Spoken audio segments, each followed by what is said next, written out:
कहते हैं कि समस्याएं तो जिंदा लोगों के नसीब में होती हैं। सुनिएगा सब लोग, समस्याएं तो जिंदा लोगों के नसीब में होती हैं, मुर्दों के लिए तो लोग रास्ता छोड़ देते हैं। तो प्रॉब्लम आएगा तो परेशान मत होइए, प्रॉब्लम आपका इम्यून सिस्टम बढ़ा कर देती है।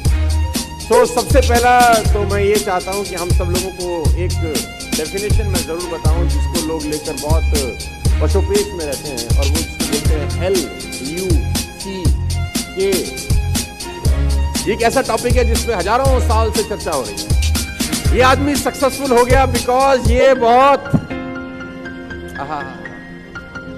He is very successful because he is very lucky. Luck शब्द उन लोगों के मुंह से खास तौर पे आप सुनते हैं जिन्होंने जिंदगी में कुछ खास नहीं। पीपल हैव बैड फिलॉसफीज, उनके पास कुछ पुरानी कहानियां हैं जिनको वो लेके आज भी चल रहे हैं। टाइम बदल गया है, खाली हाथ आए थे खाली हाथ जाएंगे, ये बात बिल्कुल ठीक है। दुनिया में कोई आदमी ना भरे हाथ आया है ना भरे हाथ गया, लेकिन सवाल खाली हाथ आने और खाली हाथ जाने के बीच का है कि आप ऐसा क्या करके जाएंगे कि आपको सिकंदर की तरह याद रखा जाए। जाएंगे तो सब यार, कोई आदमी कोई अश्वत्थामा नहीं है जो युगों युगों तक जिएगा। सबने जाना है, खाली हाथ ही आया था खाली हाथ ही जाएगा। लेकिन याद सिकंदर को ही क्यों रखा जाता है? क्योंकि उसने कुछ ऐसा किया था कि उसका नाम लिया जाए। तो हम कुछ तो ऐसा करें कि हमारा नाम लिया जाए मरने के बाद। और सवाल तो ये है कि जिंदा भी लोगों का नाम नहीं लिया जाए, क्योंकि ऐसा कुछ उन्होंने किया नहीं। तो what is luck all about? तो मैं लक की परिभाषा आपको देता हूं। आप बहुत लकी लोग हैं कि आप इस कैंपस में बैठे हैं, अच्छे लोगों के बीच में बैठे हैं, एक अच्छे माहौल के अंदर बैठे हैं। एक ऊंट और एक ऊंट का बच्चा चिड़ियाघर में, ऊँटनी का जो बच्चा वो अपनी माँ ऊँटनी से एक सवाल पूछता है। उसने अपनी माँ से पूछा कि माता, ये हमारे पीठ पे कुबड़ क्यों होता है? कुबड़ समझते हैं ना, उसकी पीठ पे रहता है।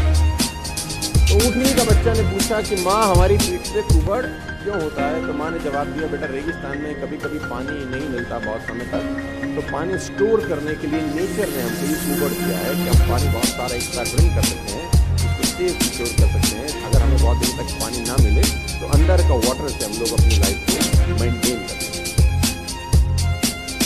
तो देखने के बाद समझ में आ गया, वेरी गुड। उसने बोला, माँ हमारे ये पैर इतने बड़े बड़े क्यों हैं, ये पंजे हमारे इतने बड़े बड़े क्यों होते हैं? माँ ने बोला, बेटा रेगिस्तान बहुत लंबा होता है, तो दूर तक जाना होता है। तो दूर तक जाने के लिए ईश्वर ने हमको बड़ा पंजा दिया है, बड़े पैर। बेटे को बात समझ में आ गई। बेटे ने अपनी तरह से बात कि हमारी आंखों के आगे इतने बड़े बड़े बाल क्यों हैं? तो उसकी ऊँटनी माँ ने कहा कि बेटा रेगिस्तान में आंधी बहुत चलती है, रेत उड़ती है, तो रेत हमारी आंखों में ना आ जाए, इसलिए ईश्वर ने हमको आंखों के आगे हेयर्स दिए, बाल दिए।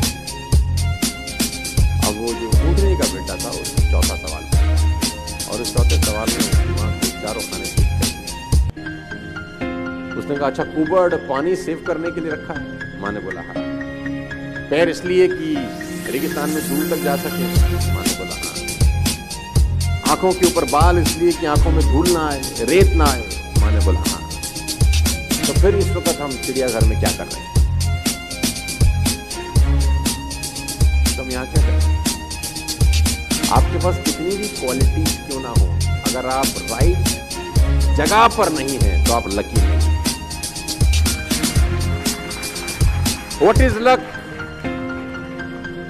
सही जगह पर सही समय पर सही लोगों के बीच में बैठना है लक। सही जगह पर सही समय पर और सही लोगों के बीच में बैठने को बोलते हैं। तो आप बहुत लकी हैं कि आप सही जगह पर हैं, सही समय पर हैं और सही लोगों के बीच में हैं। मैं ये चाहता हूं कि आप एक बार अपने लिए जरूर ताली बजाएं, क्योंकि ये जो माहौल है ना, ये सारा का सारा खेल माहौल का है।